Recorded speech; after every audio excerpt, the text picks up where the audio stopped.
ఉమ్మడి పశ్చిమ గోదావరి జిల్లా వ్యాప్తంగా లక్షలాది కోళ్లు మృత్యువాత పడుతున్నాయి. ఈ వ్యాధిని బర్డ్ ఫ్లూగా నిర్ధారించిన అధికారులు ఇప్పటికే అధికారులు కోళ్ల ఫారాల చుట్టూ 10 కిలోమీటర్ల వరకు రెడ్ జోన్గా ప్రకటించారు. 3 వారాల పాటు ప్రజలు చికెన్ తినొద్దని సూచించారు. దీనిపై మరింత సమాచారం మా ప్రతినిధి పవన్ అందిస్తారు.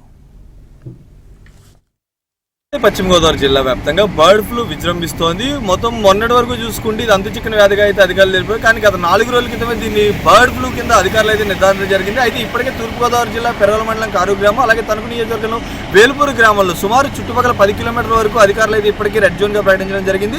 ఇక్కడ 144 సెక్షన్ 133 సెక్షన్లు కూడా అమల్లోకి తీసుకురావడం జరిగింది. మరోపక్క చూసుకుంటే ఈ పౌల్ట్రీ ఫారాల నుంచి ఎటువంటి కోళ్లను కూడా ఎగుమతి చేయడం కానీ గుడ్లను కూడా ఎగుమతి చేయడం కుదరదని చెప్పి అధికారులు అయితే ఇప్పటికే చెప్పారు. అయితే ఈ పౌల్ట్రీ ఫారంలో కోళ్లన్నింటినీ కూడా ఇక్కడే ఖచ్చితంగా ఖననం చేయాలని చెప్పి అధికారులు అయితే తెలపడం జరిగింది. మరోపక్క చూసుకుంటే ప్రజలందరూ కూడా ఎప్పటికప్పుడు అప్రమత్తంగా ఉంటూ ఈ చికెన్ అనేది తినకూడదు, ఖచ్చితంగా నియమాలు పాటించాలి, ఇంకొక 3 వారాల పాటు ఈ నిబంధనలు కొనసాగే అవకాశం ఉందైతే అధికారులు తెలియజేయడం జరిగింది. అయితే ఈ రోజు ఏలూరు జిల్లా బాదంపూడి ఉంగుటూరు మండలం బాదంపూడి గ్రామంలో ఉన్న పౌల్ట్రీ ఫారాలకు కూడా అక్కడ ఉన్న కోళ్ళు ఇప్పటికే బర్డ్ ఫ్లూ వచ్చిందని చెప్పి అధికారులు నిర్ధారించడం అయితే జరిగింది. అయితే ఇక్కడ కూడా ఎటువంటి ఈ చుట్టుపక్కల బాదంపూడి చుట్టుపక్కల 10 కిలోమీటర్ల వరకు కూడా రెడ్ జోన్గా ప్రకటించడం అయితే జరిగింది. అయితే ఇప్పటికే కలెక్టర్ చెప్తున్నారు పూర్తిగా కోళ్లకు మాత్రమే ఈ బర్డ్ ఫ్లూ సోకింది, ఎవరికి కూడా ఇప్పటివరకు బర్డ్ ఫ్లూ లక్షణాలు రాలేదు అని చెప్పి ఇప్పటికే అధికారులు అయితే ప్రెస్ మీట్ చెప్పడం కూడా జరిగింది. అయితే ఏదేమైనప్పటికీ మరో 3 వారాల పాటు ఉమ్మడి పశ్చిమ గోదావరి జిల్లా వ్యాప్తంగా చికెన్ అమ్మకాలు కానీ కోళ్ళు ఎగుమతులు కానీ గుడ్లు ఎగుమతులు కానీ చేయకూడదు అని చెప్పి అధికారులు అయితే ఇప్పటికే చెప్పడం జరిగింది. అలాగే ప్రజలు కూడా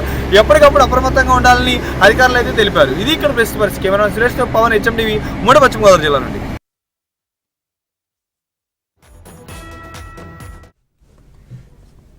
ఏలూరులో మనిషికి బర్డ్ ఫ్లూ అంటూ సోషల్ మీడియాలో చేస్తున్న ప్రచారం అసత్యమన్నారు ఏలూరు జిల్లా కలెక్టర్. ఇలాంటి అవాస్తవాలతో అలజడి సృష్టించవద్దని సూచించారు. బర్డ్ ఫ్లూపై అత్యవసర సమావేశం నిర్వహించిన కలెక్టర్ సత్వర చర్యలు తీసుకోవాలని అధికారులను ఆదేశించారు. ఎప్పటికప్పుడు పౌల్ట్రీ ఫామ్లతో 10 కిలోమీటర్ల రేడియస్లో నిఘా ఉంచామని వెల్లడించారు కలెక్టర్.